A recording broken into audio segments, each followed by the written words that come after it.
Welcome to the series of MGT 101 new short lectures. ये MGT 101 की new short lectures new syllabus के मुताबिक series की video है। कंप्लीट सीरीज़ इस चैनल के ऊपर अपलोड की जा रही है और आज की वीडियो के अंदर आपको मॉड्यूल नंबर 9 करवाया जा रहा है, जिसके अंदर टॉपिक नंबर 78 से लेकर 86 तक शामिल हैं। तो शुरू करते हैं आज के इस ट्यूटोरियल को। इसके अंदर है introduction to bad and doubtful debt. ये पूरा मॉड्यूल ही बैड और डाउटफुल डेट्स के बारे में, तो उसका इंट्रोडक्शन देखते हैं, बेसिक कॉन्सेप्ट समझते हैं। बैड डेट्स की डेफिनेशन अगर हम देखें, bad debts are customer amounts that can not be recovered and are return off. Bad debts ऐसे कस्टमर अमाउंट को कहा जाता है जिसको रिकवर नहीं किया जा सकता और रिटर्न ऑफ किया जाता है, यानी कि कस्टमर से हम इस अमाउंट को हासिल नहीं कर सकते, रिकवर नहीं कर सकते। कुछ भी वजह हो सकती है कि कस्टमर से हम नहीं कर सकते। कस्टमर जो कि मकरूज़ होता है हमारा, लेकिन हम किसी भी वजह से वो अमाउंट उससे हासिल नहीं कर सकते, तो वो बैड डेट्स कहलाया जाता है और इसको फिर रिटर्न ऑफ भी किया जाता है। उसके बाद फिर अंडरस्टैंडिंग डाउटफुल डेट, और डाउटफुल डेट ज़रा इससे थोड़े अलग होते हैं। रिसीवेबल होते हैं ये भी with high risk but uncertain recovery outcome. अब ये रिसीवेबल ऐसे होते हैं जिनको रिसीव करना होता है लेकिन हाई रिस्क के साथ होते हैं, लेकिन अनसर्टेन रिकवरी आउटकम होता है। Provision for credit losses, provision बनाया जाता है। Businesses create provision to anticipate expected loss from doubtful date.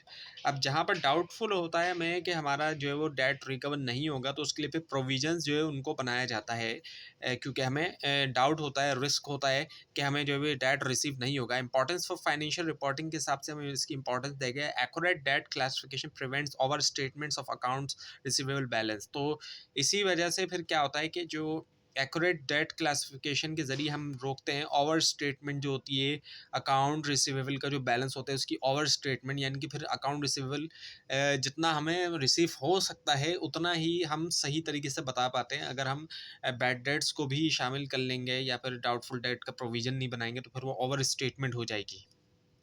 So accounting effects and journal entries अगर हम देखें, writing off bad debts, write off किया जाता है। Bad debts are return off, return off इनको किया जाता है किस तरीके से कि डेबिट किया जाता है बैड डेट्स अकाउंट को और क्रेडिट कर देते हैं डेटर्स के अकाउंट को, ताकि रिमूव किया जा सके जो अनकलेक्टेबल अमाउंट है। एक ऐसा अमाउंट जो कि हम कलेक्ट ही नहीं कर सकते, वो अमाउंट हमारा डूब गया एक तरह से। और प्रोविजन बनाया जाता है डाउटफुल डेट का। Provision for doubtful debt are credit और एडजस्टेड, या तो इसको क्रिएट किया जाएगा या एडजस्ट किया जाएगा टू एस्टिमेट, एस्टिमेट करने के लिए पोटेंशियल अनकलेक्टेबल अकाउंट एक्यूरेसी, यानी कि एक्यूरेटली तौर पे जो अनकलेक्टेबल अकाउंट होता है उसको। रिकवरी एंड डिस्काउंट देखें तो recovered bad debts and discount allowed are recorded to reflect actual cash inflow and adjustment to debtor balances. जो रिकवर्ड है और डिस्काउंट अलाउड है उनको रिकॉर्ड किया जाता है ताकि रिफ्लेक्ट किया जा सके, दिखाया जाए जो एक्चुअल जो कैश इनफ्लो, जो असल में कैश आ रहा है, अंदर की तरफ आ रहा है ऑर्गेनाइजेशन में, और जो एडजस्टमेंट होती है डेटर के बैलेंस की, डेटर सम्राट जो हमारा मकरूज़ होता है वो। अब एंट्री जो यहाँ पर है इसकी आपको एंट्री भी बताई जा रही है।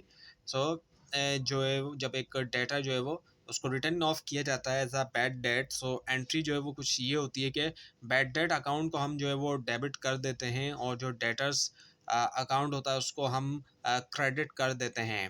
और टू क्रिएट अ प्रोविजन, अब प्रोविजन क्रिएट करने के लिए डाउटफुल डेट का जो अगर हम प्रोविजन बनाएंगे तो उसके लिए भी हम जो है वो बैड डेट अकाउंट को ही हम डेबिट तो करेंगे, लेकिन provision for doubtful debt account को हम जो है वो क्रेडिट कर देंगे। और इसके मुकाबले में अगर हम देखें द प्रोविजन इज डिक्रीज, अगर प्रोविजन में कमी आ रही है, एंट्री बन जाती है प्रोविजन फॉर डाउटफुल डेट को हम डेबिट कर देंगे, उल्टा कर रहे हैं, और बैड डेट अकाउंट को हम क्रेडिट कर देंगे। और इसी तरह से when bad debts are recover, अगर बैड डेट्स रिकवर हो गए, सपोज करें अगर ऐसा हो गया, एंट्री ये होगी कि बैड डेट अकाउंट डेबिट और bad debt recovered account, sorry bank account debit हो जाएगा क्योंकि बैंक में पैसा आ गया, और बैड डेट रिकवर अकाउंट को हम क्रेडिट कर देंगे।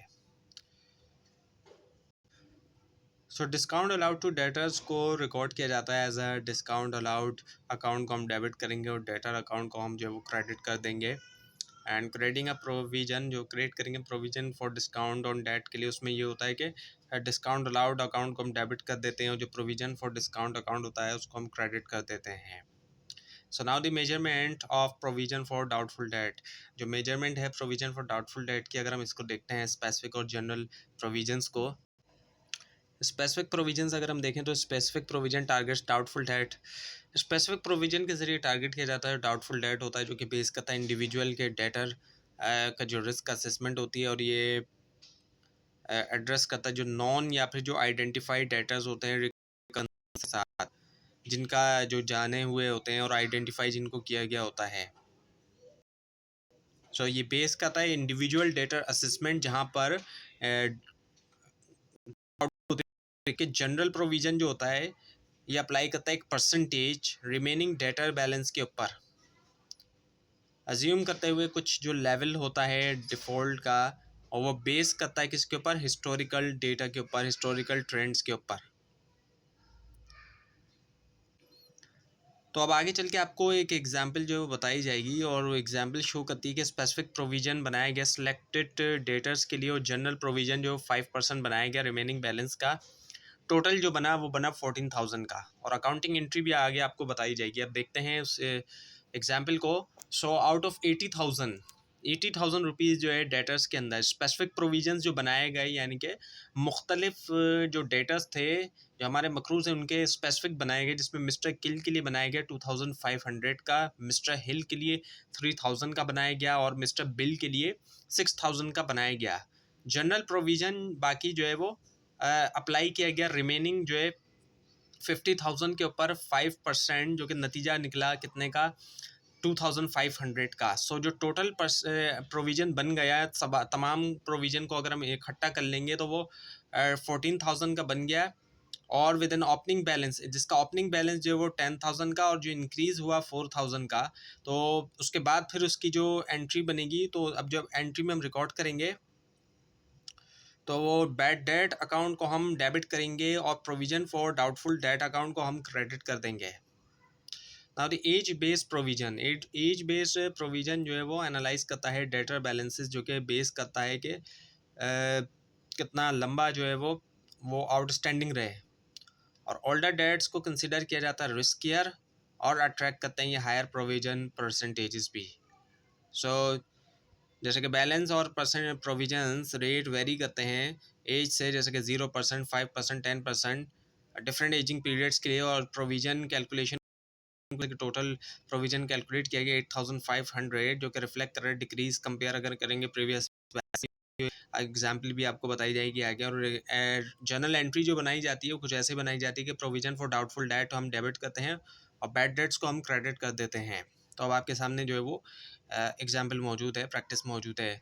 सो दी डेटर बैलेंस वर कैटेगराइजेज, जो डेटर बैलेंस थे उनको कुछ इस तरीके से कैटेगराइज किया गया कि लेस देन 30 डेज़ के, उसमें ये था कि 90,000 था 0% के ऊपर, और 30 to 60 डेज़ के जो थे 60,000 था 5% पे, 60 to 90 डेज़ के जो 50,000 जो है 7% पे, और 90 डेज से जो ज़्यादा थे 20,000 जो है 10% के पास। तो जो टोटल प्रोविज़न जो है कैलकुलेट किया गया वो किया गया 8,500 कंपेयर टू ओपनिंग बैलेंस। अगर हम उसको कंपेयर करें ओपनिंग बैलेंस से, वो था 9,800। सो डिक्रीज़ जो आया वो कितना देखने में आया, 1,300 का देखने आया। सो जो जर्नल एंट्री डिक्रीज़ के लिए हम बनाएंगे वो ये ऐसी बनाई जाएगी कि provision for doubtful debt account को हम डेबिट करेंगे, और जो बैड डेट अकाउंट होता है उसको हम क्रेडिट कर देंगे।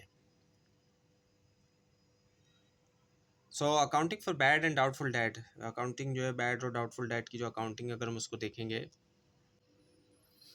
हर साल जो है वो बिज़नेस को लाजमी तौर पर रिकग्नाइज़ करना चाहिए बैड डेट्स, और एडजस्ट करना चाहिए प्रोविज़न, जो कि बेस करता है करंट असेसमेंट के ऊपर। First year bad debt return of है, तो 5,000 जो है वो रिटर्न ऑफ था, और 22,000 प्रोविज़न क्रेडिट किया गया ट्रेड रिसीवेबल के लिए 75,000 का। और ईयर 2 में इंक्रीज़ हुआ जब प्रोविज़न इंक्रीज़ हुआ 2,000 से 6,000 तक हो गया, और 8,000 के बाद बैड डेट्स और जो क्रेडिट सेल 2 लाख आगे आएगी, पूरी एग्जाम्पल तो आपको और क्लियर होगा। और ईयर 3 में प्रोविज़न एडजस्टमेंट ये हुई कि प्रोविज़न डिक्रीज़ हुआ 6,000 से 5,000 तक, और जो कि रिफ्लेक्ट कर रहा है अपडेटेड असेसमेंट जो है बैड डेट्स की। अब ईयर 1 के अंदर क्या हुआ, इन ईयर 1 विद ट्रेड रिसीवेबल जो है वो कितना 75,000 का, और 5,000 वाज रिटर्न ऑफ हुआ, and a provision of 2,000 was credit, एक प्रोविज़न 2,000 का क्रेडिट हुआ एंट्रीज़ जो है उसमें वो क्या होंगी कि एंट्रीज़ कुछ ऐसी होंगी कि बैड डेट अकाउंट को हम डेबिट करेंगे 5000 से, और डेटर अकाउंट्स को हम क्रेडिट कर देंगे 5000 से। और इसके अलावा बैड डेट अकाउंट्स को हम 2000 से डेबिट करेंगे, और प्रोविज़न फॉर डाउटफुल डेट को हम 2000 से क्रेडिट कर देंगे। और फिर इन एयर टू में क्या हुआ, क्रेडिट सेल जो थी वो थी 2 लाख की, और रिसीट जो है 1,85,000 की। बैड डेट जो है वो 8,000। सो जो प्रोविज़न इंक्रीज़ हुआ वो 2,00,000 से 6,000 हो गया। नतीजा ये निकला कि बैड डेट अकाउंट जो है वो डेबिट हो रहा है 4,000 से, क्योंकि प्रोविज़न में हम देखते हैं कि 4,000 का डिफरेंस आ रहा है। डेबिट हो रहा है ये 4,000 से, और क्रेडिट हो रहा है प्रोविज़न फॉर डाउटफुल डेट 4,000 से। और फिर इन ईयर 3, अब थर्ड ईयर में, तीसरे साल में क्या हो रहा है, with similar sales and receipts, same sale और रिसीट के साथ प्रोविज़न डिक्रीज, अब डिक्रीज हो रहा है प्रोविज़न 6,000 से 5,000। उससे प्रोविज़न फॉर डाउटफुल डेट कितना बन रहा है, जो कि डेबिट हो रहा है 1,000, और बैड डेट्स अकाउंट 1,000 से क्रेडिट हो रहा है। सो ये एंट्रीज इंश्योर करती है एक्यूरेट जो रिफ्लेक्शन होती है रिसीवेबल रिस्क की। सो अब कुछ इम्पॉर्टेंट जो है वो चीज़ें हैं, और थोड़ा सा रिकैप भी है आज के इस लेसन का। सो डेटर्स जो है वो रिटर्न ऑफ नहीं होता है number amount of doubtful debt के साथ, बल्कि एक प्रोविज़न जो होता है उसको क्रेडिट किया जाता है। और प्रोविज़न जो है वो सेट ऑफ होता है डेटर्स के बैलेंस के अगेंस्ट, जो है स्टेटमेंट ऑफ फाइनेंशियल पोजीशन के अंदर। और जो क्रेडिट बैलेंस होता है प्रोविज़न अकाउंट का रिप्रेजेंट करता है दोनों स्पेसिफिक भी और जो जनरल डाउटफुल रिसीवेबल होते हैं।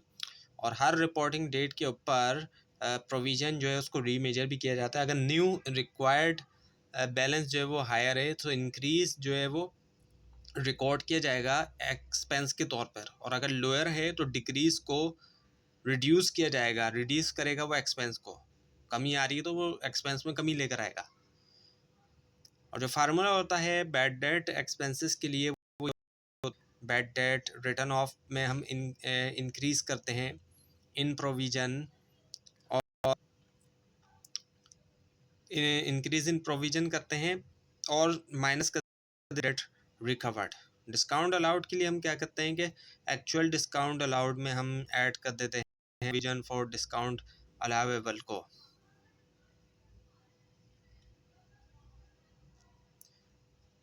और बैलेंस शीट के अंदर जो प्रेजेंटेशन होती है उसमें क्या होता है कि सब्ट्रैक्ट किया जाता है प्रोविज़न फॉर डाउटफुल डेट, और जो डिस्काउंट होते हैं उसको डेटर्स के बैलेंस से, ताकि रिफ्लेक्ट किया जा सके जो नेट रियलाइजेबल जो वैल्यू होती है उसको। तो ये थी आज की वीडियो। आपको इस बारे में कोई क्वेश्चन और इसमें कोई मिस्टेक भी दिखाई तो ज़रूर हाईलाइट कीजिए, और इस पूरी सीरीज़ को देखने के लिए और एग्जाम्स की प्रिपरेशन के लिए इस चैनल को सब्सक्राइब कीजिए, बेल आइकन के ऊपर क्लिक कीजिए। Thanks for watching this video and best of luck.